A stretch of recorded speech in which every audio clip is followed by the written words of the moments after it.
So, hello, everyone.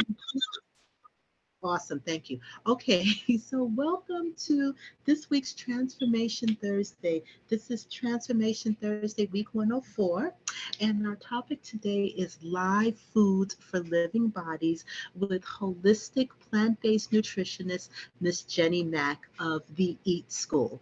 Okay, Miss Genny, go right ahead. Thank you. Yes, okay. If you want to give me sharing capabilities, then I'm happy to pull up presentation just so that everyone can follow. And sometimes when you see the words, it kind of resonates more. Sure, and you can just let in anybody who. Okay, so you're the host now. Okay. Oh, great. Can you see my screen? Yes, yes, thank you. Okay. All right. So welcome to our discussion today. My name is Genny Mack, as Sabina just mentioned, with the Eat School. And oh, we have someone joining the room. Awesome. Ooh. Okay. Welcome. Yes. Hello, hello. Welcome to our discussion. Never hi, Never. Oh my gosh, wow. Hi. Yes. How Nephika. you doing? It's good to see you. Awesome, awesome, awesome. Nice to see you too. Welcome. My name is Genny Mack. It's nice to meet you. Nice Nice to meet you to see you. too. All All right. right. Thank you. Today we're talking about live foods for living bodies. And um, let's see, just before we get into this discussion, I want to iterate that this is a safe space. So it's a place to create trust and a circle to grow, learn, and encourage one another. So that's exactly why we're here tonight. And I'm not a doctor, I'm a holistic nutritionist. So this course or this information here is for educational purposes only. Always consult with your doctor for your health. And the more that we engage, the better we make our experience. So feel free to use the chat box, raise your hand, put comments and questions if you're in Facebook Live, and I'll do my best to answer. So why are you here? You might be here today because you want to reverse and manage chronic illnesses. Maybe you want to lose weight and live a healthy lifestyle. Maybe you're a mother, you're a sister, you're a wife, you're a friend, your husband, if any males are on the Facebook Live, and you want to maintain a legacy for generations to come, right? And you also want to maintain consistent and fruitful habits to thrive. So if any of this resonates with you, again, feel free to let me know, put it into the chat. What brings you here today? And then I'll get started in terms of what we'll talk about today. So I want to talk more about the Eat School. Today, our topic again is live foods for living bodies, and that's 100% the ethos of the Eat School. I want to talk about transitioning to eating to live, what that means to eat living foods for live bodies. We can look at it interchangeably too. And then I'll open it up for any Q&A. All right. So what's the reality, right? The reality is if we look at the US Department of Agriculture, or the USDA standards, so I'm based in the Bronx, New York, right? So I'm looking at the USDA standards. And if we think about these dietary guidelines, we are rated as a 59 out of 100. So if we just sort of sit back and let that score resonate, if we think about math, right, in school, we think about basic scores and numbers, 59 out of 100, that's an F. So basically the score is saying, how well do we as a US population adhere to dietary standards? We score F in that category. On top of that, we know, or maybe we don't know, that heart disease is the #1 cause of death, killing 1 in 5 women in the US. I can speak from personal experience. Thank God my mother's still alive, but she has heart disease, right? So too often and too common, we are plagued with these chronic diseases that are in fact preventable and reversible in our communities. And heart disease is next to strokes, cancer, diabetes, Alzheimer's, the list goes on, right? Head shaking here, head nod, because we live this, we experience this, we understand this in our communities. 1.5 million Americans have at least one chronic condition. And the staggering statistics is that $3.4 trillion in the last fiscal year has been spent on pharmaceutical care to treat our sick, diseased nation. Not reversible care, not preventable care, but sick care, right? Sick care. And also, the other staggering statistic is that doctors spend less than 1% of their time studying nutrition. So I don't know about you. I've gone to, nutritionists and doctors, and I ask that very important question. Well, what do I eat? Do I need to change my diet? Right? And some of the responses I've gotten along the way is eat whatever you want, just take your medication, or eat the Mediterranean diet, right? Eat a healthier diet, just eat the Mediterranean diet. But there is no practicality, or there is no cultural sensitivity to make sure that, what they're recommending we eat really goes back to our ancestral line, right? Thinking about what our ancestors ate hundreds and hundreds of years ago, all about the plant kingdom and eating to live. So eating live foods, we go back to that topic. So I want to also ask reflection questions along the way, right? And here's a reflection question here. How can my commitment influence change? And when I say commitment, you're here today for a reason, right? You're here today to commit to a new you, a new change. Maybe you're open to creating new, healthier habits, and you don't necessarily know what that means. But think about the impact. Think about how, once you commit to this new you, this new change, how will that impact not only yourself, but your community? Right? Now let's go into the Eat School. I want to talk about the Eat School a little bit more. So again, my name is Genny Mack. I'm a nutritionist, also a fitness coach, a recipe developer, and I also worked on Wall Street for a decade, but I created the Eat School as a mindful plant-based experience. So my mission is to empower chronic warriors, so women that look like me, in communities and beyond. My mission is to empower chronic warriors to build sustainable and healthy habits in order to thrive. So that's essentially what the Eat School is. And I want to tell you a little bit about my story, right? Because I started from a place of sickness, and I'm still on my continuous healing journey. But I suffered from lupus, which, if anyone doesn't know, lupus is an autoimmune condition, and it affects 1 out of 250 women.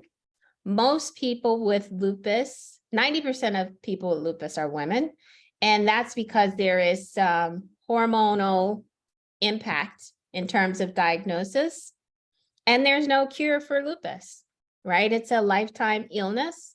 However, there is a better way to live, and I learned that from my own personal journey. So I just told the story about how I asked my doctors what I should eat to heal. The response was just eat whatever you want, take your medication. So that was actually, that was like fire in my fuel, right? That was my starting point to say, that's not the right answer, and I'm going to take control of what I can control. So I started doing research, and I came across this lifestyle, plant-based lifestyle. When I say plant-based, eating live foods for live bodies, right? Living bodies. So I began to transition to a plant-based lifestyle, and going from being hospitalized, this picture on the left side, 30 pounds sicker, stage 4 kidney disease, being told I would be on dialysis, right? Underweight, malnourished, to fast forward this just a few years ago, to really transitioning and transforming my health. This led me to becoming a holistic nutritionist. And then on top of that statistic, there are only 3% of nutritionists that are people of color. So there is a huge gap and a huge void to fill, right? So that's what brings me here today. And yes, I love your response. Can you please tell me how to say your name? Nefer Kara. Nefer Kara. That's beautiful. Okay. Yeah, so you're here today to learn about healthy eating. That's wonderful. And that's exactly what we're going to talk about today. Awesome. Yes. I seen this huge gap, and this led me to becoming a holistic nutritionist. And now I want to talk about, again, why I created this program. Nutrition is not a priority in learning, right? We grew up learning in school the very fundamentals and the basics of nutrition from my own personal experience. What did we learn about growing up? The food pyramid. And we saw at the bottom of that food pyramid that majority of the foods that we were told to consume were actually processed foods. I know we could probably visually see what that food pyramid looks like, but it was the bread, the cookies, the cakes, and now we know that's not what we're supposed to eat. And our dietary guidelines have transformed over the past 20 years, and now we have my food plate that was actually introduced around 2011 and 2012 as pioneered by Michelle Obama. And that looks like more of a balanced plate, right? Eat mostly fruits and vegetables, have a source of protein, and also some healthy carbohydrates and healthy fats, right? So yeah, nutrition is not a priority, even in schools and learnings today. I know that there are initiatives that that the government, Joe Biden just actually talked about initiatives about a month ago to bring healthier options and eating to the nation in the schools. So there's a lot of discussions around how can we change the trajectory of our sick nation. And even the government sees that it's a priority, which is great. Another limitation or another challenge that we have is our modern day society. You know, as a result of poor eating habits, poor physical activity, being sedentary, and this whole concept of fast and convenience. And then we also live in this competitive culture as well, right? About the aesthetics and people want to look a certain way. Ultimately, our quality of life has been compromised. Yes. Right?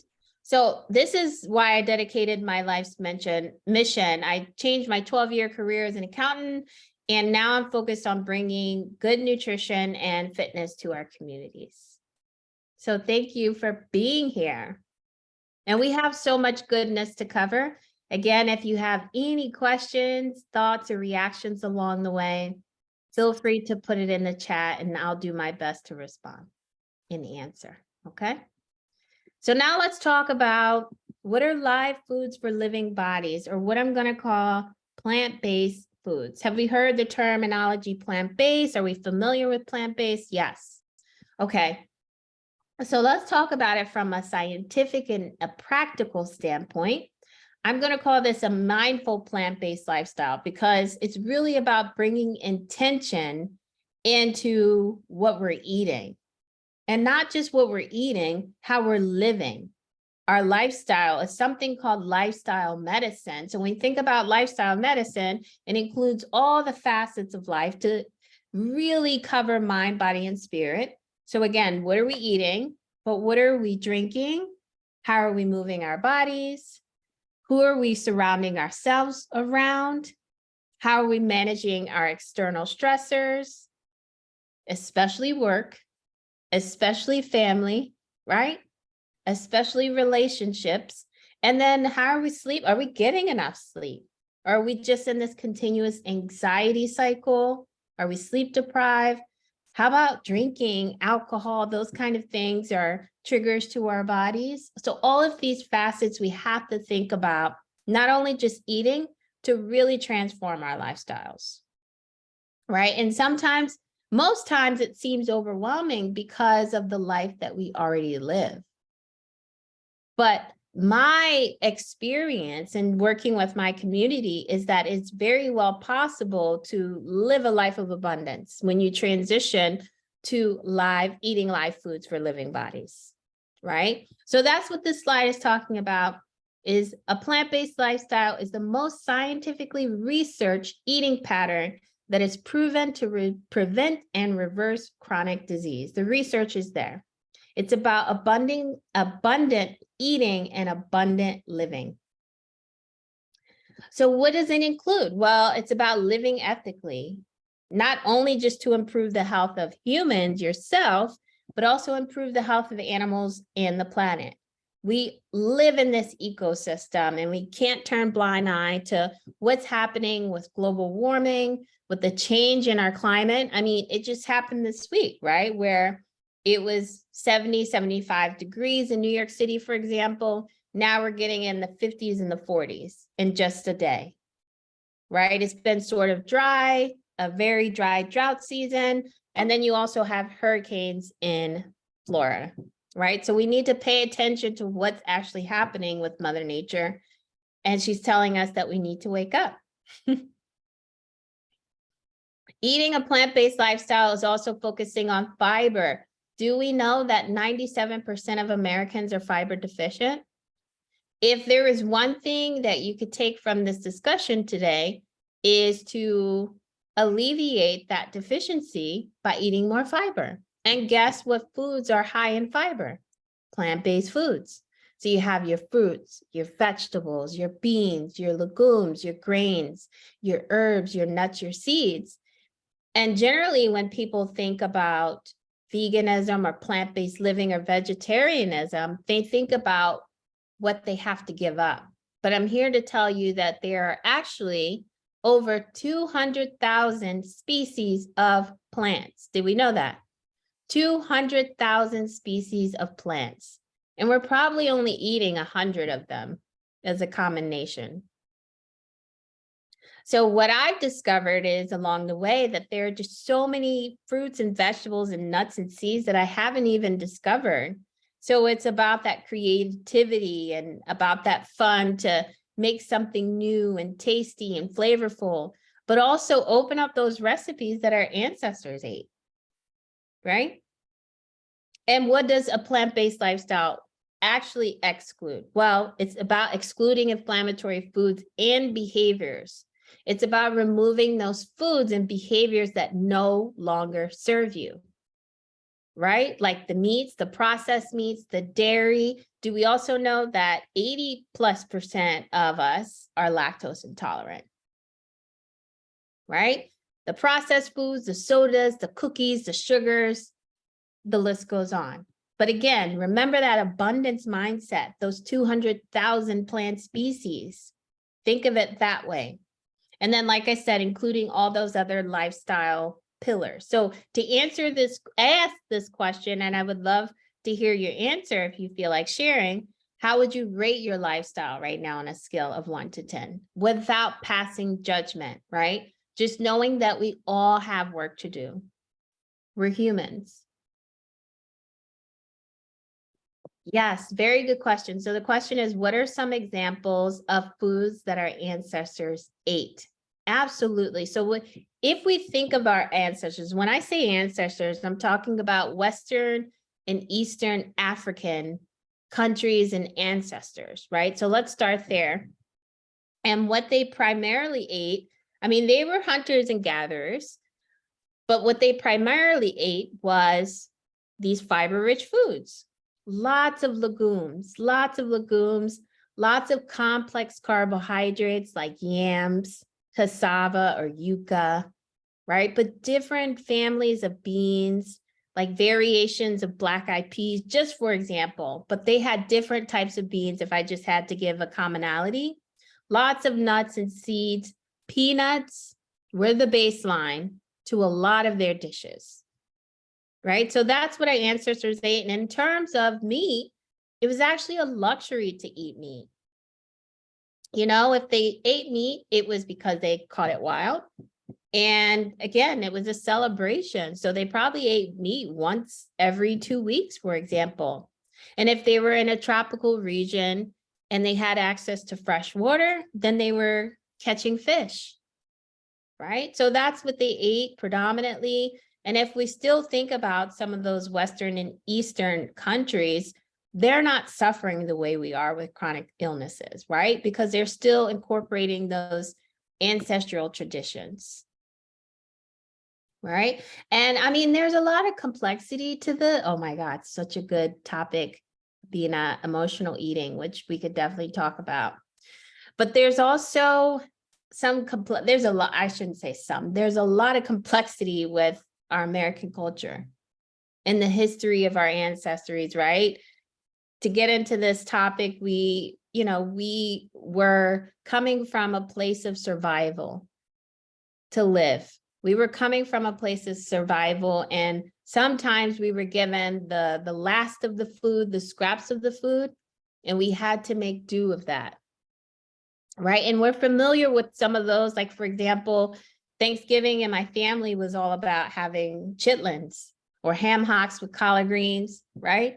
Southern cuisine, Southern traditions. And yes, it's cultural. This is what my mother made. This is what my grandmother made. But when we start actually digging into those generations beyond one or two, that's when we start to see those rich live foods that our ancestors ate that we need to actually bring back. So really go back further into that generational and ancestral lineage to bring back living. Yeah. Okay. All right. So how do we transition? I know we talked about we're here because we want to eat healthier. And, the question is, how do we transition? Well, Bina brought up a really good point around emotional eating. We first have to think about what are some of those pain points, or what are some of those limiting beliefs that we have. A lot of the times we come from traumatic experiences growing up. And, we really have to dig deep to address those. But it starts with that commitment. It at least starts with a commitment to say, you know what? I'm sick and tired of being sick and tired. We've heard that saying, right? I'm sick and tired of being sick and tired. So affirming that and confirming that you want to make a change with your life, knowing that you are the matriarch, right? You are the example for your community and your family and your friends. That's where it starts. So how do we make a transition? Well, again, we're raised being meat eaters. We're also raised to consume meat every meal these days, right? You got your bacon, egg, and cheese for breakfast. You got your chicken. If you're trying to eat healthy, broccoli, your chicken and broccoli, maybe some rice for lunch. And then dinner, you might have some pork chops and potato salad. You know what I mean? That might be your meal for the day. But what we're actually eating is meat every single meal. So we go from meat lovers, and then we're trying to transition to this vegan and plant-based lifestyle. I want to tell you now, that's not easy. It's not easy to make that tradition. Yeah, some people go to cold, what I call tofu, but how are we able to sustain these habits, right? Not just for 2 weeks, not just for 2 months, but for a lifetime, right? So it's not easy, but it's about, again, having that right mindset, making that commitment, affirming your why, and having the community, having the resources around you to help you stay consistent and enjoy this, because it's fun. It's enjoyment, right? It's an enjoyment. Yes, good question. So you mentioned what is the difference between vegan and plant-based? That's a very good question. What is the difference between vegan and plant-based? I would say the way that I look at it, the reason why I say plant-based, I essentially promote a vegan lifestyle as well, but I say plant-based because I want individuals to think about eating the whole foods first, right? Eating foods that are whole and they're plant-based. So those are produce, those are legumes, all of those categories that I talked about. And it's essentially driven for health reasons to start out with. The difference with veganism is that it's more about advocating for the welfare of animals. And also there's some environmental impact as well. So yeah, there's definitely a correlation and a combination of both. Someone can be vegan plant-based, But again, I say plant-based so that it's health forward, because you can actually be a junk food vegan, right? Have we heard of junk food vegans? Junk food vegans are essentially taking those foods that they're used to, like bacon, egg, and cheese, and substituting them with processed plant-based items, right? There's a just egg, not knocking anyone, because again, everyone's in their different phase of their journey. And maybe it takes that we eat those processed foods first to be able to change our palate with our familiarity of foods. But then as we start to sort of eliminate those ultimate inflammatory foods, then we can begin to incorporate more whole foods. So again, it's a very unique journey. It's not linear. And I always want people to think about what is the health impact first. Okay. Good question. Okay. All right. So I have something called a weekend reset guide. If anyone ever wants that, it's a 2-day guide for you to get started on your journey. And it also includes the 6 principles that we just talked about: nutrition, hydration, exercise, mindfulness, sleeping, and self-care, for example. So if we go to my website, which I'll share, I could actually share in the chat if anybody wants to visit that. It's www.gennymack.com. Definitely interested. Oh, say that again? No, interested in that. Very interested in that. In the reset. Yes, just taking a weekend, right? Committing a weekend. We could commit a weekend for ourselves. And then following this weekend reset guide and really being intentional again about what we're putting in our bodies, but how we're also, focusing on our mindset. So that's on my website. If you go to the bottom and you click subscribe, then you should be able to get a copy right into your inbox. Okay. Now let's move on to vegan myths or plant-based myths. Let's debunk those. Have we heard of any of these topics? So myth 1, well, first, taking a step back. The biggest myth I usually hear is just about the lack of protein that you can get in a vegan plant-based diet. So soy is a high source of protein. And I think there is some, what would you call it? There's some greenwashing and there's some false marketing around the benefit or the risk of soy, which I think is deterring people away from potentially transitioning into this lifestyle. So one myth I hear is that soy can increase the risk of cancer. Has anyone heard that myth? Yeah, and I want to just briefly touch on that. Yes, how about you, Bina?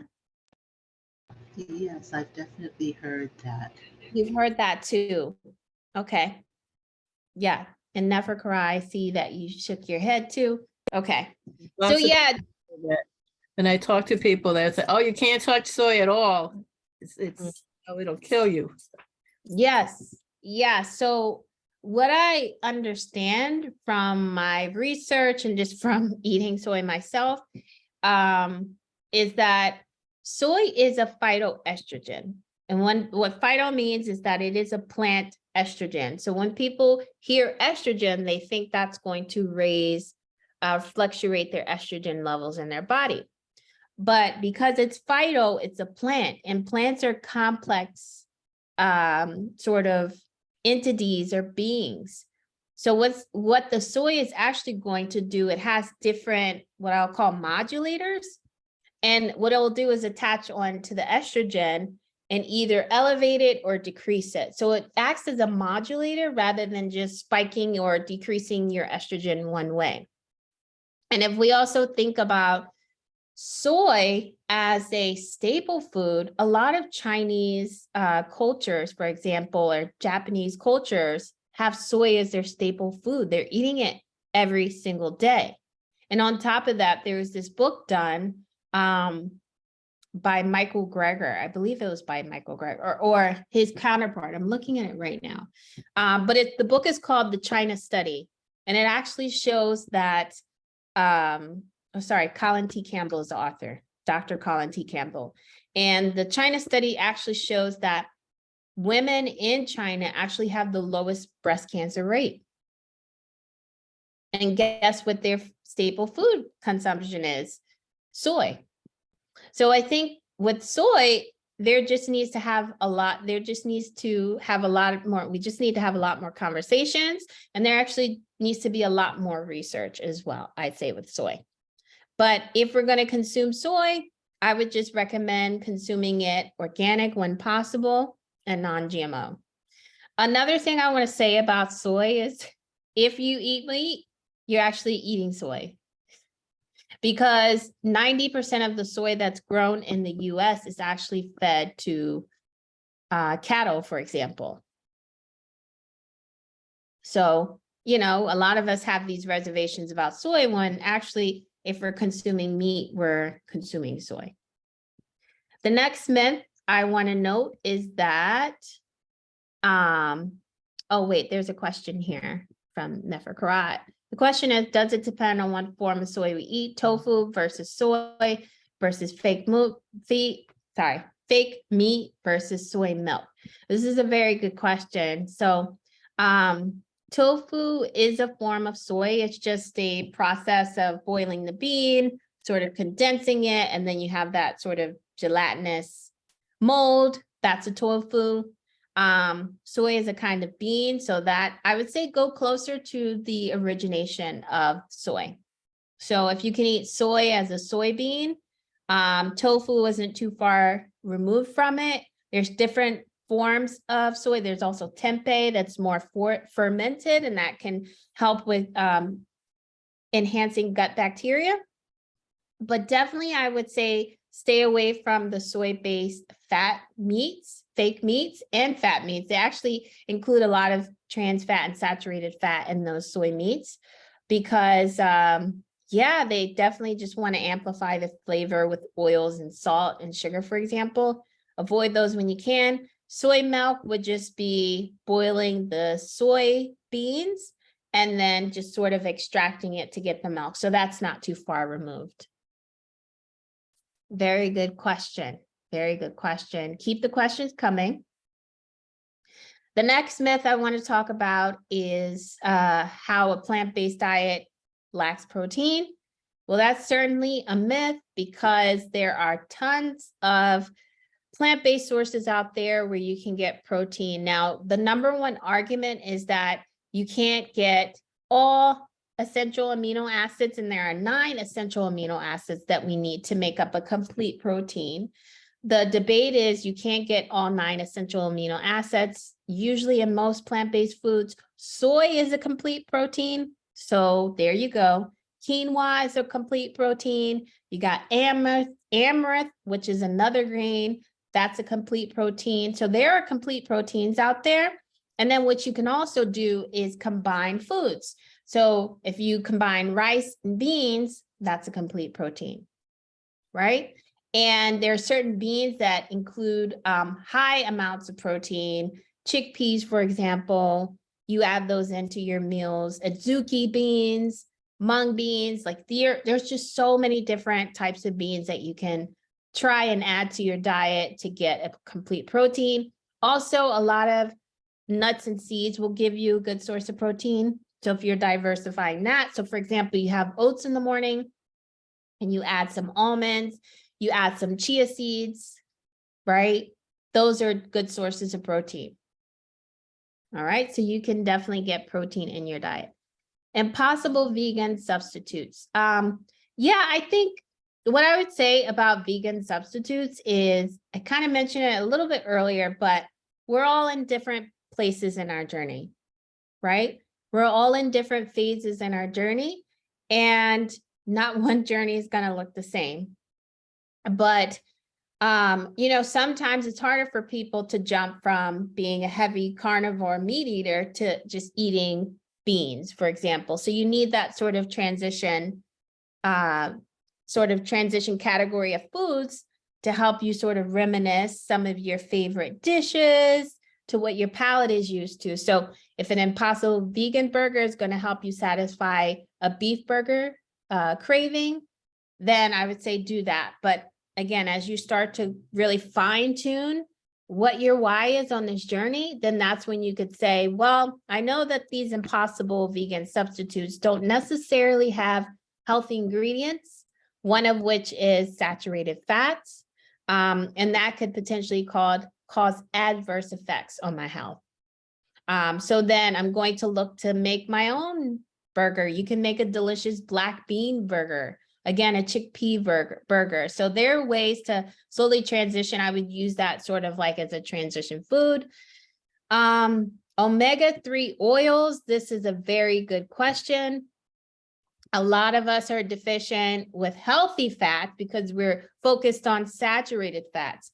And actually, our body needs to filter both omega-3s, omega-6, and omega-9s through the same funnel.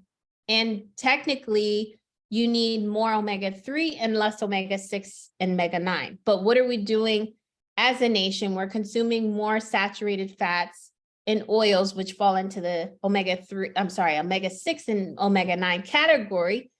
So we're deficient in omega-3. I would prioritize omega-3, which we'll call unsaturated fats. And those come as plant-based sources in the form of nuts, seeds, and algae. Okay. Yes. So any sort of like, if you can make a nice vegan sushi with like tons of different vegetables, avocado, and some seaweed, right? That's going to help you get your source of omega-3. All right. I know we're covering a lot and we just have just about 10 minutes left. So I want to make sure that I at least get through all of these areas. So here's an example, right? Beef bolognese. This used to be my favorite dish. And, it's kind of hard for me to give up the minced beef. But again, going back to that why and saying very clearly to myself, I'm embarking on this journey to improve the quality of my health. So I must prioritize what I'm eating and putting in my body. I must be able to understand directly how these foods impact my body. So with that in mind, like coming back to that, then you could be able to make those substitutions that are more whole in form. So if you make a beef bolognese, you want to make it to plant-based, you can substitute the beef for walnuts and lentils. Did you know that? Yes. So all you have to do is just flavor them up the same way you would flavor the beef with sort of like Italian spices, a medley of herbs like oregano, thyme, rosemary, maybe add some basil in there. And then you can add maybe some carrots and celery, chop it up very finely, and maybe, saute it in your tomato sauce, and boom, there's your bolognese. And here's some other examples to transition. So if you are a chicken head like I was, right? Then you can start to incorporate some similar texture foods. We talked about tofu. There's a way to play around with it to have that sort of chickeny texture. Cauliflower, sort of a cauliflower General Tso's chicken. You could definitely whip that up. It's delicious. Mushrooms play a good role in giving that texture. Milk, I find milk is easier sometimes for us to substitute with plant-based milks. Every sort of nut and seed you can turn into a milk, even sesame seeds you could turn into milk. Cheese, cheese is sort of the hardest piece to give up because of a component in cheese, which is addictive, like Abina mentioned. We have addictions to food because of the way the food is created. So there's a component in dairy called casein, and it's similar to having an addiction of morphine. So it's very difficult for us to give up cheese for that food addiction reason, right? But again, once we go back to understanding what's actually happening in reality and go back to our why, then it makes the transition a little bit easier. Now they have so many plant-based foods, plant-based cheeses on the market that are getting closer, not there yet, that are getting closer to the texture. So that can help with the transition. But if you combine cashews and nutritional yeast, have you tried that combination yet? Right, that can make a good sauce. Okay, so I'm just looking at the comments here. Someone had said there are certain omega oils you can only get in fish, such as salmon. Yeah, good point. So the omega, okay, so that there are different components of omega-3 that are sort of absorbed based on the type of food. So then you have ALA. So the three components of omega-3 that we need are ALA, EPA, and DHA. Most of the nuts and seeds that we eat, you'll get ALA and EPA, but you won't necessarily get the conversion to DHA. Now, DHA, yes, is usually readily found in fish, but guess where the fish get their omega-3? Algae. Algae is the prime source of getting DHA. So a lot of the times people will just recommend fish oil, but if you get the algae source, that is the most direct DHA source that you need for your body. Yeah, follow your heart brands for vegan cheese. Yes, exactly. Yeah, so pork, jackfruit. You can actually use jackfruit as fish. You can use hearts of palm to create fish texture. Hearts of palm, have you heard of hearts of palm? You can get them in a can. It's kind of hard to source unless you live in an island, but you can use hearts of palm to make scallops, for example. You can use lion's mane, which is a mushroom, to make crab. You can make really good crab cakes. So there's just so many ways that you can use different plant foods and spices to recreate the textures that you're familiar with. And yes, when I say algae, I mean seaweed. Seaweed is a form of algae. Yep. Yep. And then eggs, you can saute some tofu, or you can use chickpea flour to make quiche, for example. All right. I know I'm covering What was a that lot last here. thing for quiche? What was that for quiche? Oh, yeah. So you can use chickpea flour to make a nice quiche. Yeah. So with chickpeas, I mean, they're like golden. Chickpeas are golden. You can make, I mean, there's so many articles out there, recipes that say that you can make like 20 dishes just using 1 can of chickpeas in different ways. Hummus, you can use the liquid of the chickpea, which is called aquafaba, to make an egg substitute. I use chickpeas sometimes to make what I call sort of like a fishy texture for a dragon roll that I'll put into my sushi. You can use chickpeas for burgers. So chickpeas are literally multifaceted, and the flour actually can be used, like I said, for quiche and also like thickeners in soup. Just such a diverse plant. Yes. Wow. Yep. Okay, because I've never heard of some of these, like the chickpea. I've never even heard of that. Wow. Yep. There you go. There you go. So So, now let's go. Oh, sorry. Go ahead. do you have recipes? Do you actually have recipes for people who like are adverse to cooking? Yeah, so good question. I mean, that We Can Reset guide has a few recipes there. I'm actually developing a 4-week meal plan / program, mini program, to help people, especially women with chronic illnesses, to help women and communities transition to a plant-based lifestyle. So it's going to include a 4-week calendar. It's going to include exactly what you can eat week by week. You can change it. You can look at your own recipes, but it's a very dedicated and specific guide. It includes 25 recipes, journal prompts, reflections to really, again, dig into that mindset. So that's launching in the next month or two, and I'll be happy to share once it's available. All right. So the last thing I want to say here is, again, talking about the journey and the transition, and a lot of us, for many reasons, think that, we start to eat whole foods and we fully convert to plant-based. where, as I mentioned before, the reality is that it's a journey.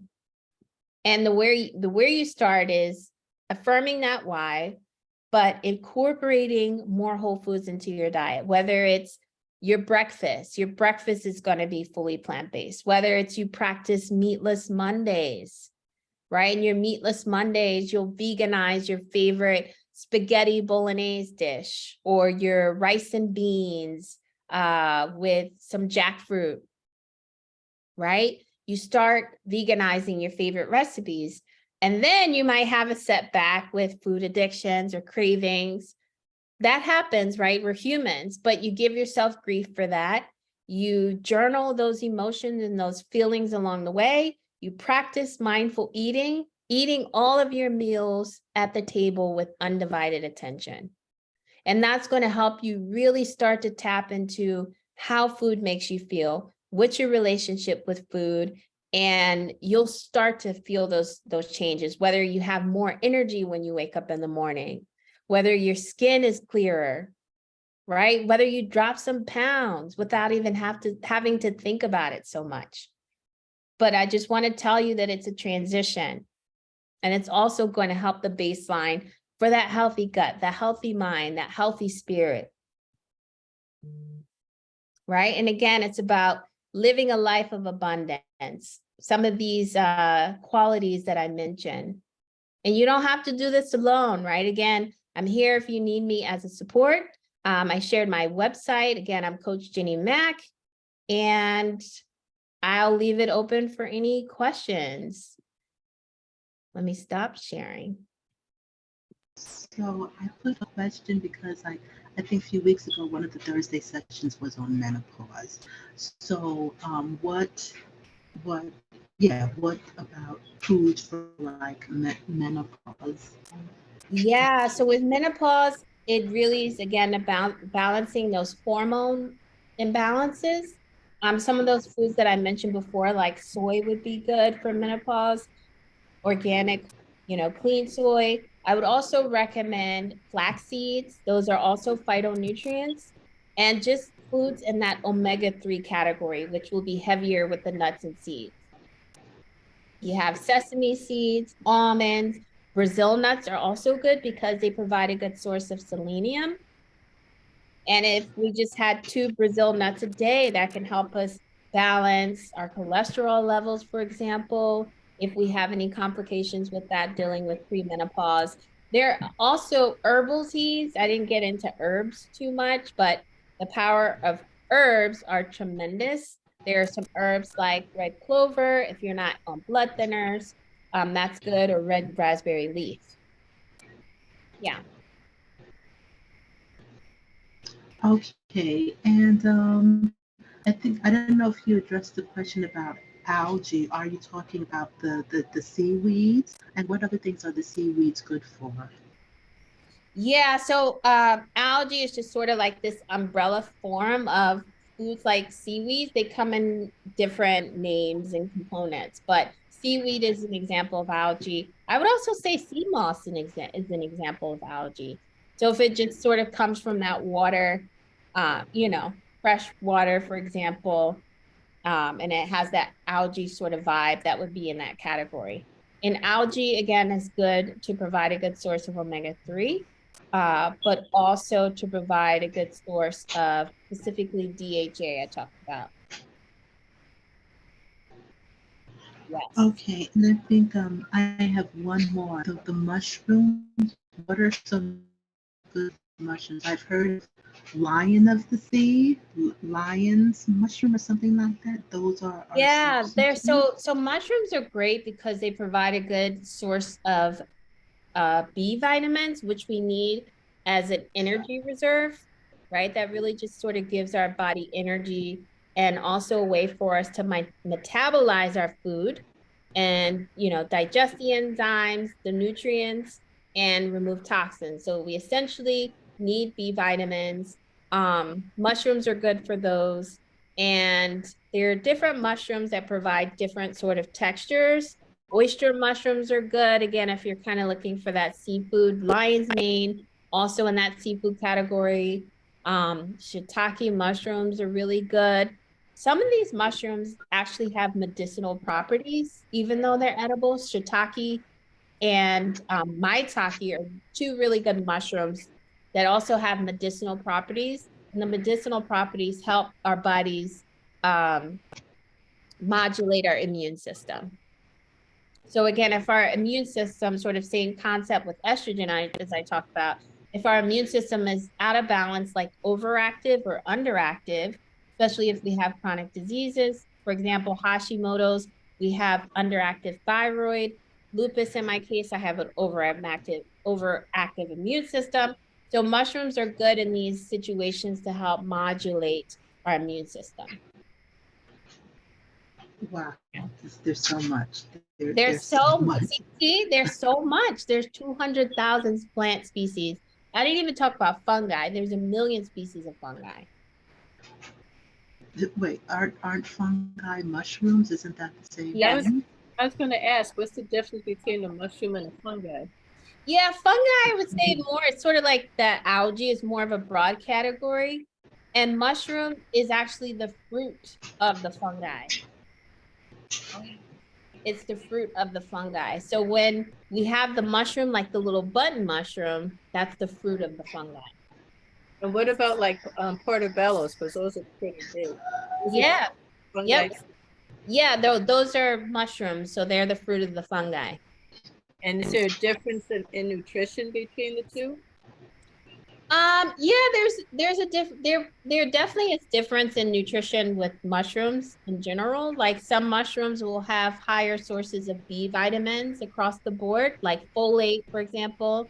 And some mushrooms will actually have higher concentrations of what I'll call polysaccharides, which is, again, a complex carbohydrate, but it helps us metabolize our immune system and modulate our immune system, metabolize our nutrients and modulate our immune system.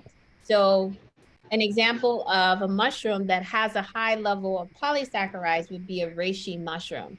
And generally, the higher the polysaccharide, the more medicinal the mushroom is. And yeah, mushrooms are really, I mean, that's a whole, like, I probably can have a whole discussion on mushrooms. And the fungi that, does the fungi that each of them are a fruit of, do they each have the same qualities as the mushroom that it's a fruit of, or are they? Oh, that's a good question. Yeah, I mean, the fungi, I think, is just sort of like what they call the mycelium. Mm-hmm. And it's like the roots of a tree. So you don't necessarily eat the mycelium or the fungi, you just eat the fruiting body. Yeah, but that's a good question in terms of like, is it the same nutritional value? You don't tend to eat the fungi, you usually eat the mushroom that's from the fungi. Yes, you just eat the fruit of the body, which is the mushroom. Yeah. And the fungi there, again, is just like the root of a tree. It's just there to provide the nutrients to the fruit of the body.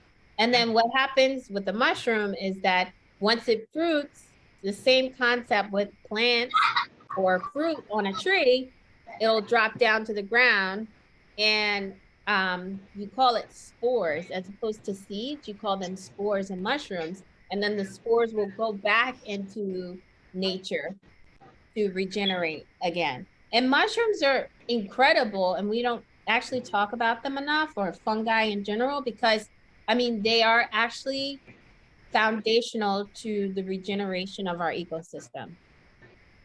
If we think about mushrooms, more commonly, they are on decomposing wood. They're on wood logs that have dropped, and the mushrooms need to help decompose the wood, right? So they provide a vital role in the regeneration of our ecosystem. I was going to ask that when you're talking about the fungi and the mushrooms. So, like when you're outside and you see those pretty yet intricate looking mushrooms, like of course knowing which ones are good. So that's the flower of the fungi. Yes, Wow. that's the plant, that's the fruit of the fungi, yes. And I forgot to also mention, I probably should put in my title, but I'm also a forager, which is someone that sources wild and edible plants, including medicinal plants. So I'm very, very curious and excited about this whole new world because again, Mother Nature is so beautiful. And, you know, the more that we tap in and get closer to Mother Nature, the better we're going to receive the gifts that she has for us. Do Do you you do know? herbal walks then? I'm Oh, sorry, do you do herbal walks then? Since you're foraging, do you actually conduct herbal walks? yeah, so I have done it in the past. My fault is that I do too much.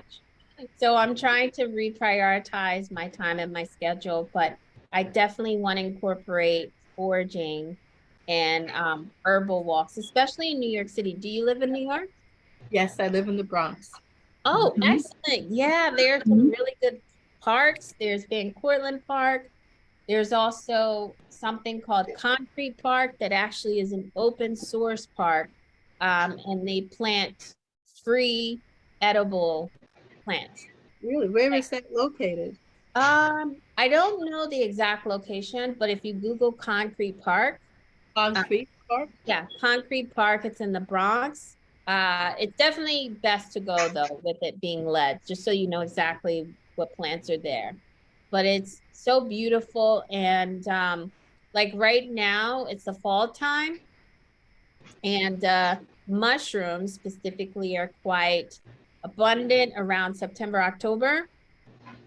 So right now mushrooms are kind of scaling down, but they'll come back in the spring. Same thing with plants. Like right now, there's a different season of plants. There's like field garlic. I don't know if you've heard of field garlic. It's like a combination of garlic and onion and scallions. It's so beautiful and it's literally growing across the street in the park that I live in the Bronx.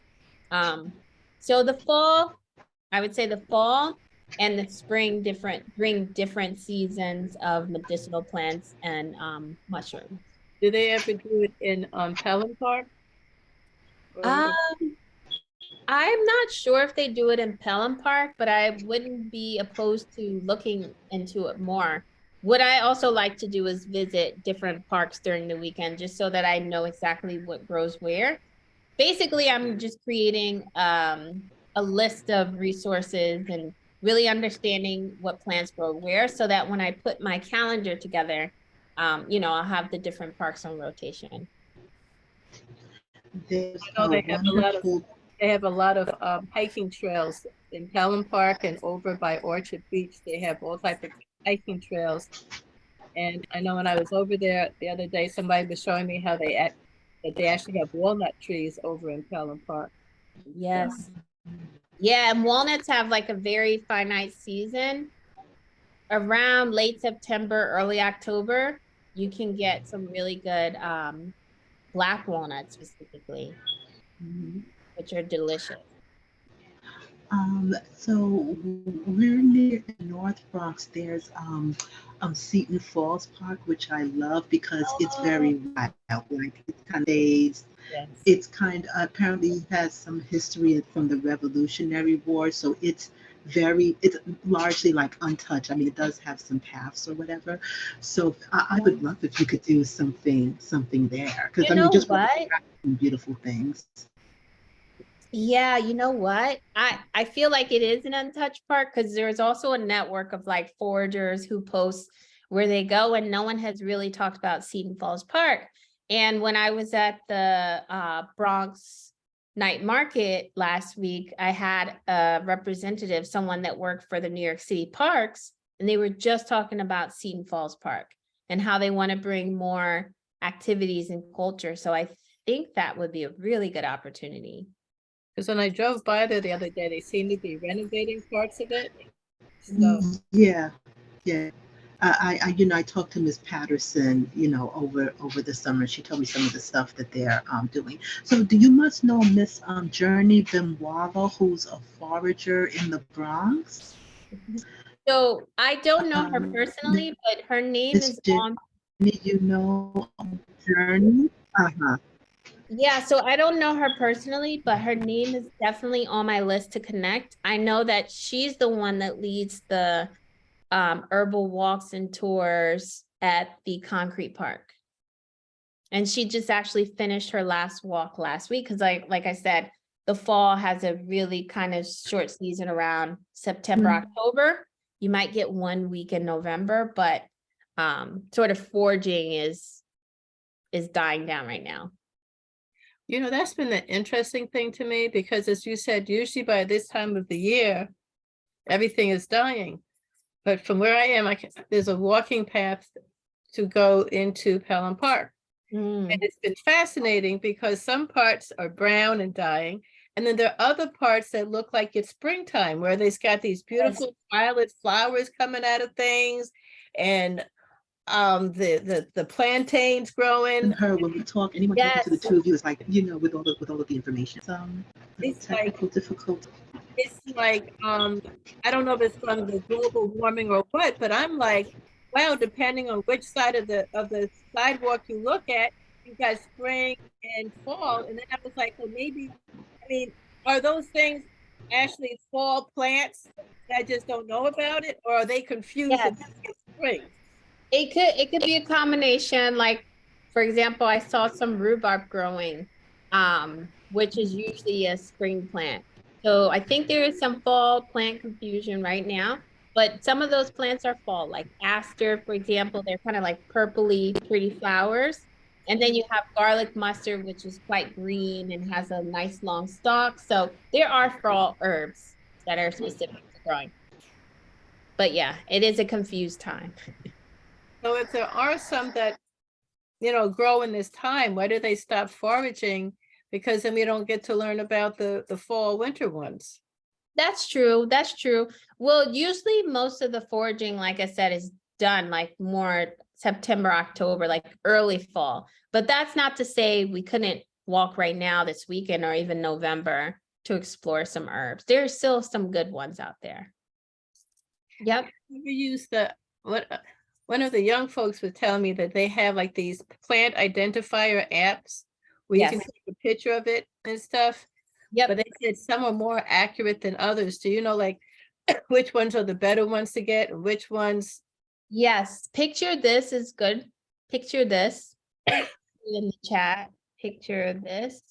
You have to pay an annual membership, but anything good you usually have to invest in, right?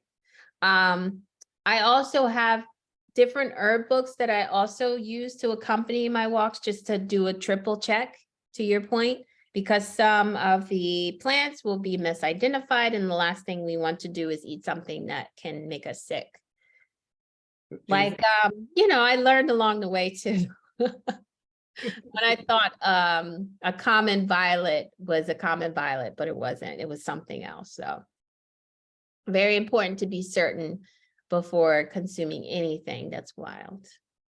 Yeah. So what are some of the services that you provide in addition to, like, you know, all of this? I'm so glad this is recorded, you know, so it can be referenced later, but what other services do you provide for people? Yeah, so if we're talking about the nutrition space, I provide, right now I'm providing one-to-one coaching, so helping people transition to plant-based, specifically to help them get underneath the root cause of their health conditions. That is one service that majority of my time is spent on. I also am, like I said, creating more sort of like accessible programs that people can go on my website and purchase and do it at their own pace, their transition at their own pace, cook their own meals, follow recipes. And I also do different sort of like corporate and non-for-profit cooking opportunities. So you saw me at Bronx Night Market last week, cooking a lentil and butternut squash curry for Bronx Eats. And I also cook for different organizations to help businesses put employee wellness at their forefront. And that comes with different programming, like having discussions and chats like this with corporations and organizations, or cooking demonstrations. And then I'm also a fitness coach, and I used to actually have a fitness business, but now I'm transitioning more into the nutrition and holistic space. So I'm trying to bring fitness back in, and then, like I said, foraging. Yes. Awesome. Okay, so I do have a question. Yeah, I guess one of the subtitles of today was, dealing with chronic disease. So if someone is, okay, like I had a discussion with someone recently, and they were discussing somebody who was taking like an insane amount of medicines, like 18 medicines a day. Yep. So what words would you have for someone doing that who's looking to transition? Because when I hear 18 medicines a day, I'm just thinking of all the toxicity and all the chemicals Yeah. that they're just like putting in. So what words would you have for someone who is dealing with the chronic condition that they say is Incurable, yeah. Yeah, I would definitely say, it's difficult because we put so much of our trust in the healthcare system, right? And we rely on doctors to provide us with relief to help us feel better. But in reality, these doctors don't really know you, right? They're just going off of different symptoms. Maybe there's some testing that's done. And I also say that, when it starts to get up to those numbers, when you're taking 3 or 4 medications, and every time you go back to the doctor, you have a new symptom and they're providing you and prescribing you with a new medication, that's to tell you that, well, the medications, to your point, can be providing some toxicity or adverse effects to your body. And if it's not working, it's not working. So we have to find a new way to take back control of our health. And that really starts again with affirming and really commanding that we have to advocate for our health first. And even if it's just to start with asking doctors questions like, why are you prescribing me with the blood pressure medication when I don't have high blood pressure? Right? So even just to start challenging, I say, and asking doctors questions as to why they're doing certain things, it can at least help us understand, their logic and if we need to make any lifestyle changes instead, which is 9 times out of 10 the case. So yeah, I would say just ask the questions, and if it's not working, do some reassessment, some reevaluation. And yeah. Now, suppose a person, because I know people, especially as they start getting into my age group, they're on blood pressure medication because they have high blood pressure, but trying to help them understand, well, maybe if you like took table salt out your diet, maybe if you learn how to manage your stress, what's the best way to approach that with them when, because then they say, well, my blood pressure is normal with the medication, and trying to help. Well, if it needs medication to be normal, how normal is it actually if you need the medication? Right. Yeah, very good point. And I would say exactly what you said, but always encouraging people to get down to the root cause of their issue, because what the medication is doing is just masking symptoms. And yes, you might get some relief and alleviation, but that's really temporary.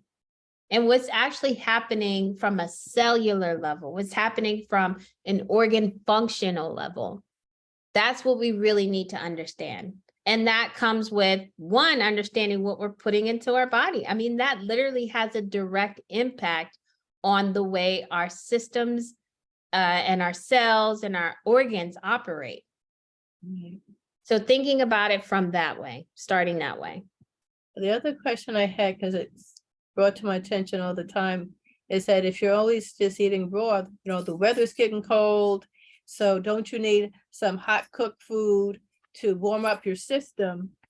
And they just look at you like, so what's a good response to that? Oh my gosh, never, Karad. That is such a good point.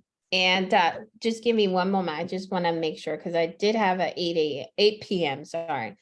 And I'm going to see if I can change it to 8:30 again. 1 second. it's just too good. The information is just too good. Yes, I think we should be good until then. Okay.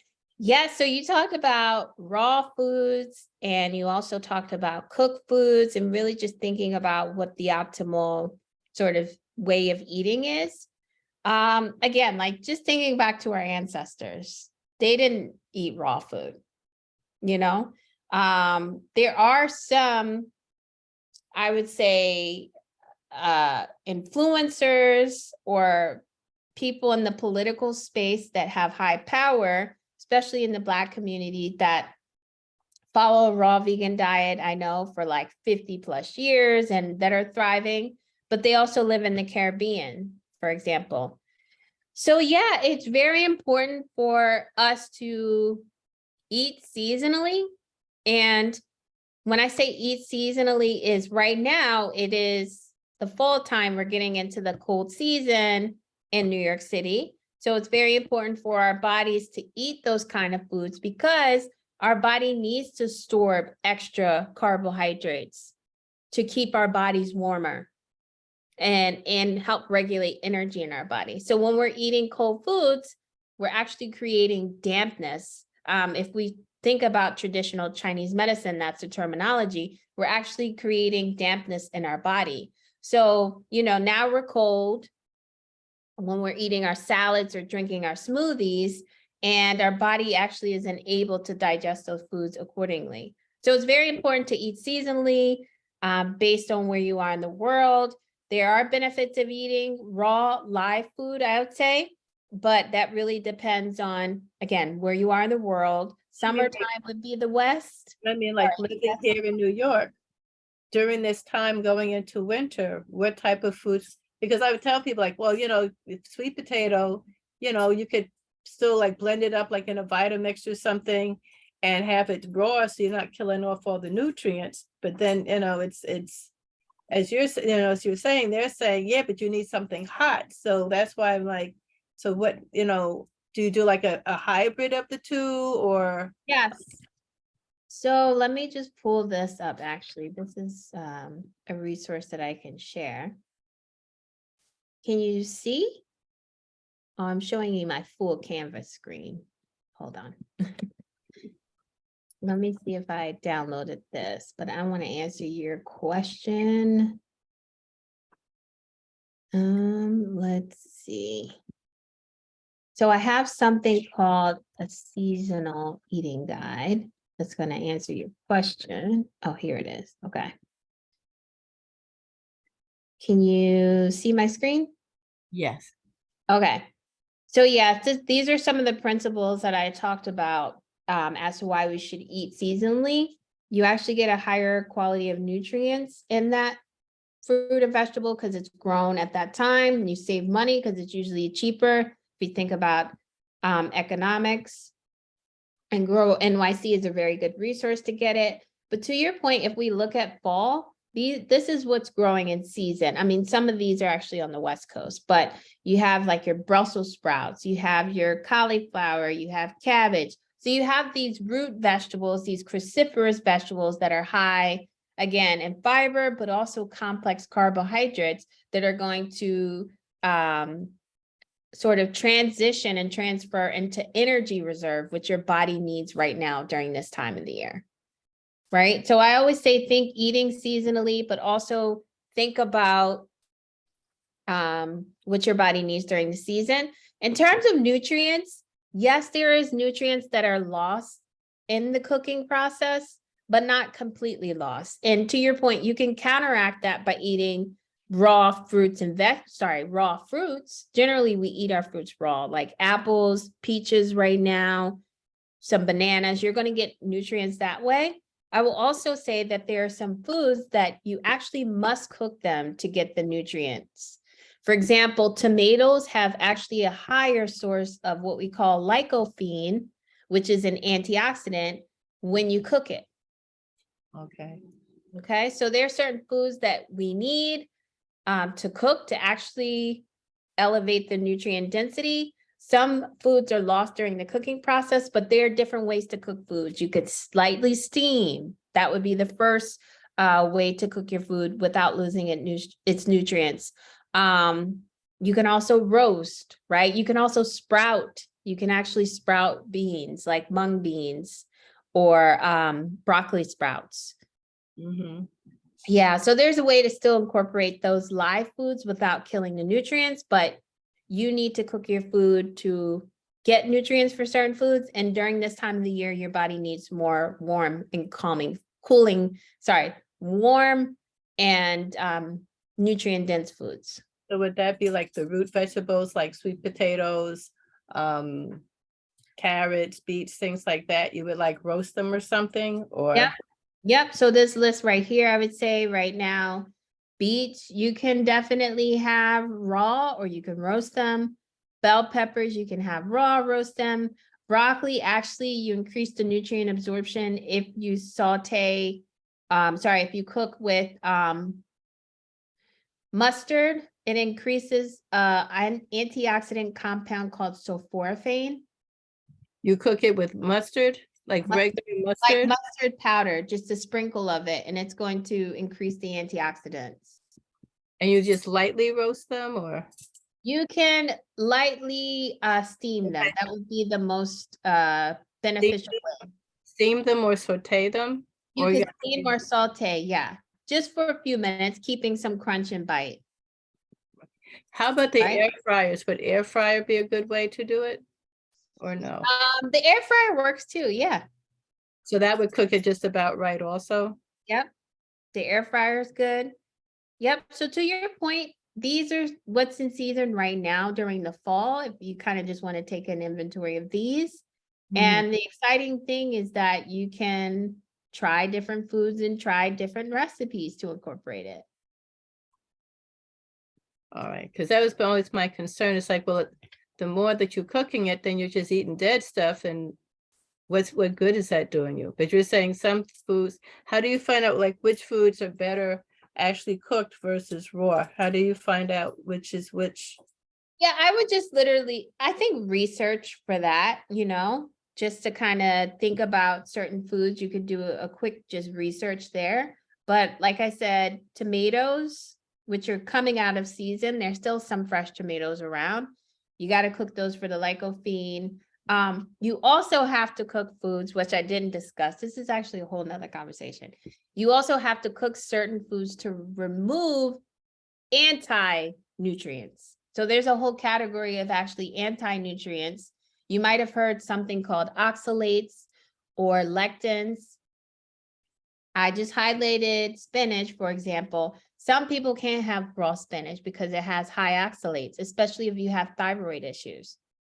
So you must cook spinach in that case. So it really is individual. There's no one size fit all, but there is a benefit of having sort of this live mechanism of eating leafy greens and fruits fresh, I'd say. But right now, if you want warming food and your body's calling for it, make some soup. Yeah, somebody kept talking about soup. I said, that Yeah. seems like a wet graveyard, because now you've just killed off all the plants and water. And so it's like, to me, it just seemed like a wet graveyard. Well, again, it's all balance, right? Mhm. It's all balance. If you have a fresh fruit in the morning, whatever is in season, then you get your nutrients. And you need different nutrients at different times of the year. Like right now, we need more vitamin D because we're not in the sun long. So we might have to supplement that. Maybe we need more vitamin C. So we eat more citrus fruits, for example. Now in soups, what are good things to put in soups that are not going to make it nutrient deficient? Herbs. So you can add, there's fresh thyme right now that's in season you can add cilantro, parsley. Would you just add those like towards the end, so you're not like cooking them to Yep. death? Yep, add them towards the end. Now, is putting things in there like carrots or parsnips or like sweet potatoes, so are those good things to, to like lightly cook in one, like with lentils or something? Oh, absolutely. I literally just made this. I'm gonna eat it now. I made a dal curry, and it's basically yellow split peas. And I cooked it with carrots, cauliflower, a little bits of spice, pepper, and then the herbs I added was an onion powder, some thyme, turmeric, and some coconut milk. Mm. And then I'm just going to throw some raw spinach at the top at the very end, just so that it's lightly blanched and again, not killing the nutrients. And then I'm going to have that over some millet. Now, can you I was gonna say say, that where do again? you 'Cause live? We'll be over there in about 10 minutes. Right. I'm gonna go pick up Abena and Phoebe out your door. Be like, hey, we heard you need some help and you had a whole pot. Yeah, well, you know, I'm gonna have. Oh, sorry, Abina. Yeah, can I guess since you put it's already out there, can you say what those ingredients are again? So I'm gonna write them down for Facebook. Yeah, so I can put that down, and I also have the recipe that I made, the lentil and butternut squash, Okay. which might be easier to follow since I already have that documented. Okay. Oh, So right. That. yeah, and I could definitely send that recipe. Okay. And the herbs are the thyme and the Oh, tarragon and the curry. Okay. yeah. Oh, tarragon, that's one that you can use as well. That's good. That's in season right now. Tarragon works nicely in a leek and white bean soup. It really takes it to the next level. Again, I could spend the whole evening talking about Do food. do you give cooking lessons?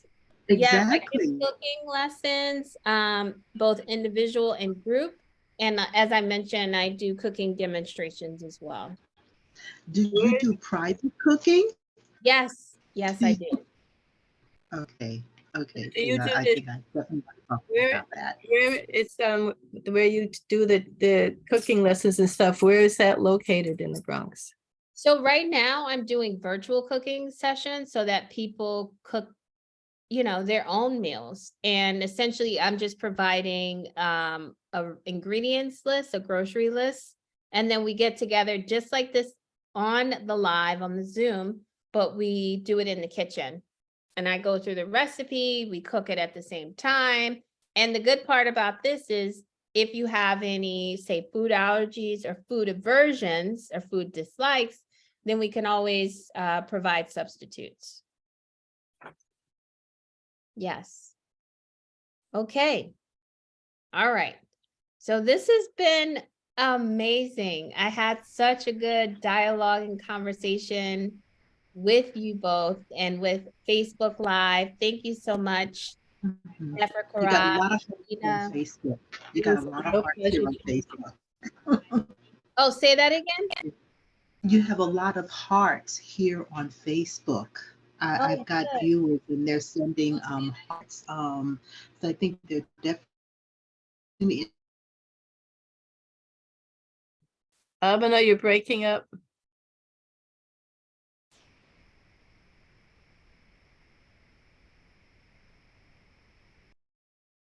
Something happened with Abena.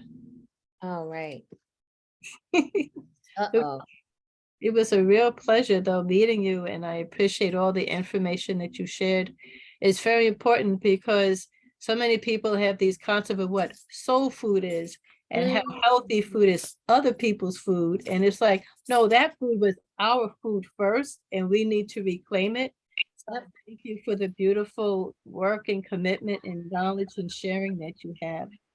Oh, thank you so much. That was so beautifully put. And I'm just grateful here to do the work, you know, for our community and for my ancestors. Thank you for that validation. If I know I broke up, but I was just saying you could just reintroduce yourself and your website so people can find you. Oh, yes. So again, my name is Genny Mack, and I'm a holistic nutritionist, fitness coach, plant-based recipe developer. And yeah, I'm here to help you on your journey transition to eating live foods for living bodies. We talked about today. You can find me at www.gennymack with a G, 2 N's.com. And yeah, I look forward to more healthy conversations and juicy meals. Absolutely. I As I said, agree. I'm gonna pick up Abena after this, and when you hear a knock on your door, you know it'll be both of us. We'll bring our own bowls, okay?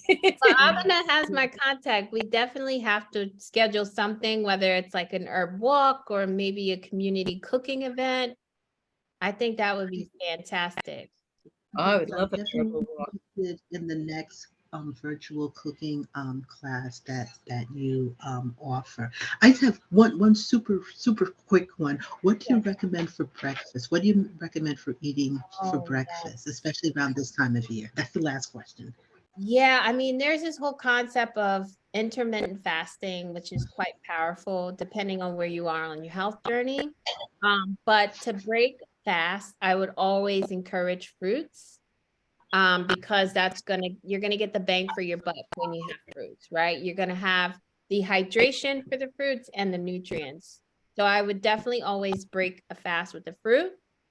And then my go-to these days have been a warm bowl of oatmeal, keeping it simple. And then in that warm bowl of oatmeal, as opposed to using sugar, I use dates to sweeten because they're complex carbohydrates.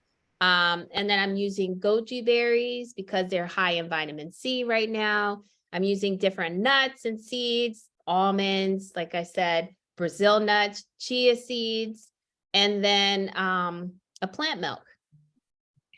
Are raisins and prunes good to add to that also? Yep. Mhm. And are there particular fruits that are better than others to break the fast with? Seasonal fruits is always what I recommend, again, because the locality and the nutrient density. So right now, pears and apples are good to break a fast. Mhm. Bananas are always good, right?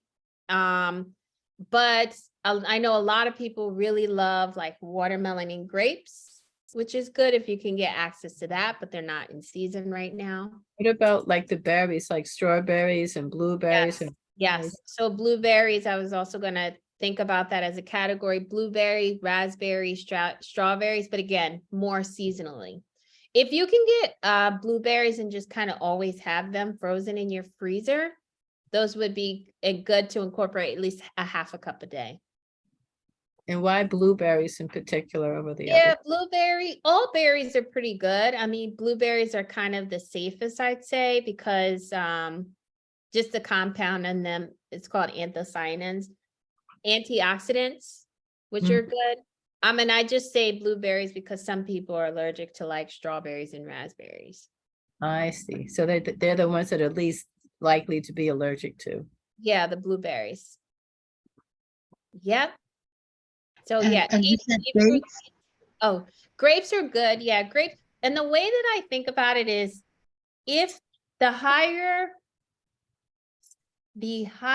water content in the fruit, the better to start out with. Because if you think about it, from the time you go to sleep to the first meal, you most likely haven't drank for what, 8 hours on average, right? So the first thing your body needs to do is two things: rehydrate, and secondly, set the circadian rhythm for metabolizing foods. So you need to provide your body with hydration and a source of energy. So if foods have a higher water content, like fruits, those would be good to break your fast with. But someone said that they told me once, when you wake up, you should always start the morning with room temperature glass of water or a cup of hot water. Yes, yes. There's a whole philosophy too about just drinking temperature water, or warm water, to your point, because our bodies are warm. Right. I mean, the only time we really should be drinking ice or cold water is if we're like scorching hot in the heat to help cool our bodies down. But we should always drink tap water. If we can add lemon water, that's good, or lime water, that'd be good as well. But definitely room temperature, or a nice cup of herbal tea as well.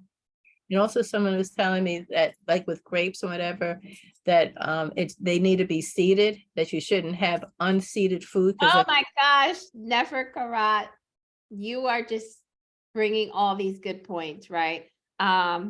Yes, so there's a whole philosophy around fruits. Just plants in general, we should always source organic when possible. But if we can't source organic, I'd rather you eat the whole food or fruit. And if you can, get seeded because they're more organic in nature. Now, what's interesting is that there are organic seedless grapes, and that's kind of confusing, which just means that they have been most likely, like, there's some modification. I don't know if you classify them as genetically modified or a hybrid vegetable, which is a whole nother philosophy. Well, what hybrid would make them sterile? I'm not sure because the fact that they're organic. Well, organic just means that they were grown without pesticides. Pesticides, right. So they're probably genetically modified. Yeah, and people say that broccoli is a hybrid, but I'm like, aren't most vegetables aren't a Right. lot of vegetables hybrid? Yeah. Yeah, I mean, if It depends on how they're a hybrid, because you can cross something naturally and create something, or you can do it synthetically. And it's when it's synthetically that it's genetically modified, because actually exactly. it's not within nature. Because back in the day, people would take two trees and kind of splice them together to make something else, but that was still within nature. But when Yes. you're injecting them with things and adding chemicals and doing this Yes. Frankenstein thing, Yep. That's genetically modified, which potentially there's not enough research to suggest, but potentially there's a suggestion that in the long term, genetically modified food can have an adverse effect on our health. That's a projection. Are carrots and broccolis hybrids? Yeah, they are hybrids, but hybrids doesn't necessarily mean it's bad to our health because as you just described, Neferkarat, it's just a combination of natural fruits. It's just a combination. I'll give another example. Recently, there's a new hybrid vegetable that I'm quite interested in because of the flavor. And it's a cross between a butternut squash and another squash. I can't think of the second one, but it's called a honey nut squash. And it's a tiny little squash, super orange, but packed with flavor. It almost is like the sweet potato of butternut squash. And I'm interested in it because it's it's a hybrid vegetable, but it's not a genetically modified vegetable. It's just a combination of two. It's almost like how we evolve as humans with different types of races and cultures, and same kind of concept. Same concept. Yes. Well, it shows that we're going to definitely need to have a part 2 at some point. Yeah, let's have a part 2. I'm super late for this next meeting. I probably need to reschedule it anyway, but And you said dates are good instead of sugar. Dates are good. dates are good. Yeah, again, always just think about the whole food first. You're gonna get the sweetness in dates, especially if you get like medjool dates. They're just, super chunky and very sweet and rich in texture. Plums are good too. Figs are good, dried figs, if you just kind of soak them in water and rehydrate them. So there's different ways of getting sugars and sweeteners. Question, are things like blackstrap molasses or real maple syrup, not that artificial, but actual or Yes. organic raw honey, are those okay also? Yeah, they have different components of vitamins too. Like you'll get B vitamins and molasses. Basically, brown sugar is just nutrient stripped sweetener. So Yeah, maple syrup, as long as you read the label, it's 100%. Sure, yeah. Yeah, so yeah, those are good sweeteners too. The only reason why I say like dates first, because you always want that complexity, because they're going to give you different nutrients, and they're also going to break down slower, which means it won't spike your blood sugar as quick. But if you're consuming things like, I hate to say it, but maple syrup as well, even though it has vitamins, it is still sugar. Sugar is still sugar. Gotcha. So depending on your health goals, say if you are pre-diabetic or have type 2 diabetes, then you would probably want to definitely minimize, if not avoid, simple sugars. Right, and that's when you would do the dates or the Yeah, you do the dates, or you can actually do what they call alcohol sugars, or monk fruit sweetener, because they actually don't impact your blood sugar in the same way. What about the agave or the Agave is good. Yeah, I mean, but same concept as like maple syrup.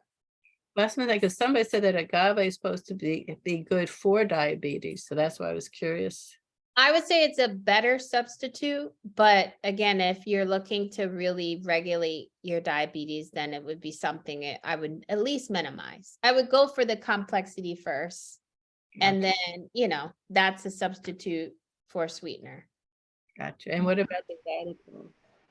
Oh, xylitol. Yeah, xylitol. I can't remember which plant it's extracted from, but it's the same concept as monk fruit sweetener.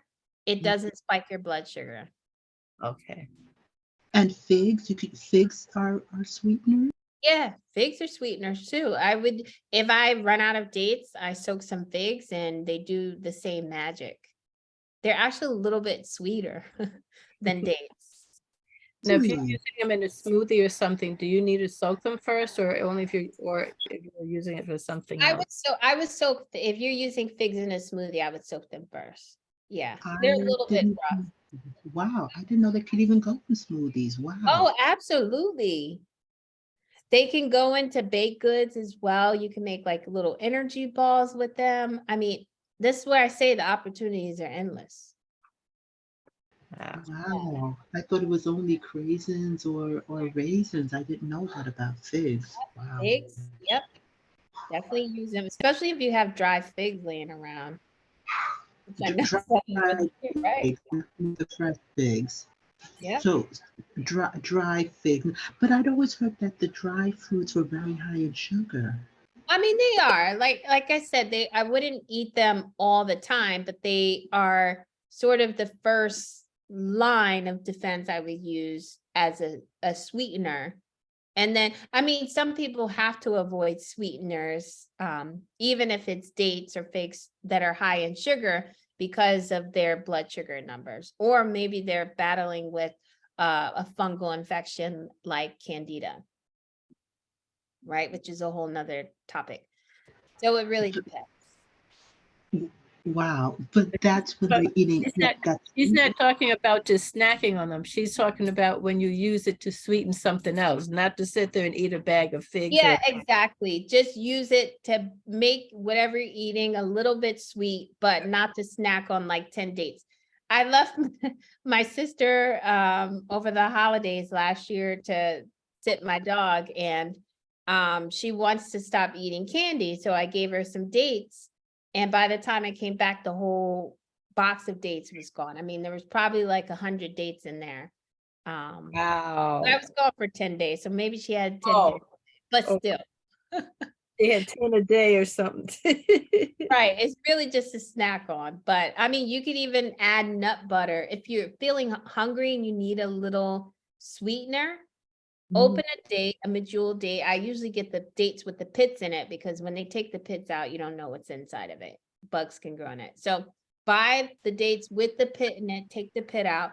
Then you add some peanut butter or some almond butter, and then sprinkle it with some cacao nibs or cocoa powder or pistachio nuts, and just eat it mouthful. It's absolutely delicious, and it'll help crave your sugar craving.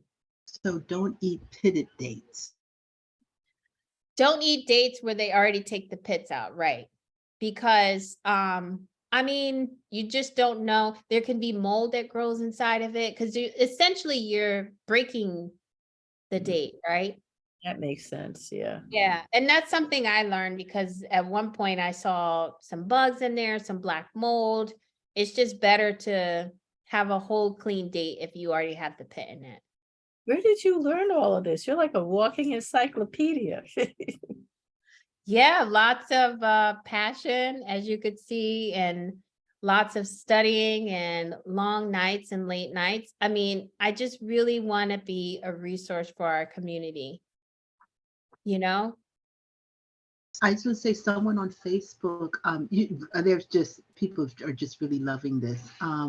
Someone's talking about bananas used to have small black seeds in them, and another person said lately they've been making a liquid gold drink with a liquid gold drink for a hot beverage. Turmeric, coconut or almond milk, nutmeg, ginger, a pinch of coriander, black pepper, which helps the turmeric, then a blender to add a plantain. After that, they add it back to a saucepan and warm it. I gotta find you people and A have plantain? I'm gonna have to try that. Yeah, I never heard of it, a plantain being in there. That sounds good. I've heard of banana. Yeah, that sounds delightful. Yeah, turmeric is just such a good antioxidant, an immune booster, especially right now with the season change. Add some pepper to increase the curcumin absorption, which is the bioavailable compound in turmeric. Very good drink. Just Yeah. got this. I just got this. I know. got it too. Oh, banana. Oh, I have heard that banana milk is quite popular too.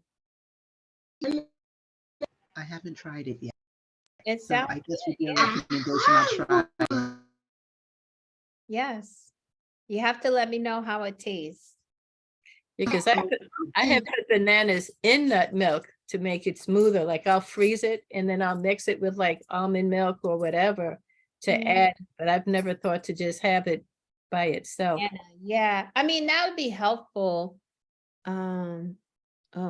There's a lot of ingredients in there. Oh, it was a facility that handles all those other things. Yeah. I mean, you know what we probably can do next time is have a conversation about food labels. Yeah, read the ingredients. People tend to read ingredients. They look at the propaganda, and and the smaller the print, the more that there's probably something in there you shouldn't be eating.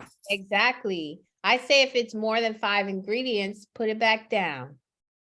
Because if you don't know what's in it, your body doesn't either. And next thing you know, you've got fibroids and cysts, because when it's mystery meat, they just kind of store it until they can figure it out, and they can't, so it just stays stored like that. Dr. Africa used to say that all the time. Yep. And so just to so you did say to kind of minimize the impossible meats and the Beyond Burgers if you're transitioning. Yeah, I mean, use them in your transition if you need that familiarity, but just know that they're not whole foods, and they also pack those foods, regardless of them being vegan or plant-based, with additives. Yeah, they're that's exactly, processed. So we don't want that. We don't want that on our health transition. Yeah. Okay, thank you. You should read the ingredients and see what's in it. And if it's not sounding too natural, then it probably isn't. Right. Exactly.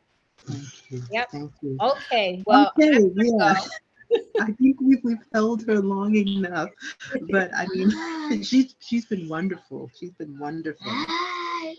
So much. Thank you so much. I really enjoyed Pete being here, and we'll definitely figure out how we continue this conversation, but I'm just grateful.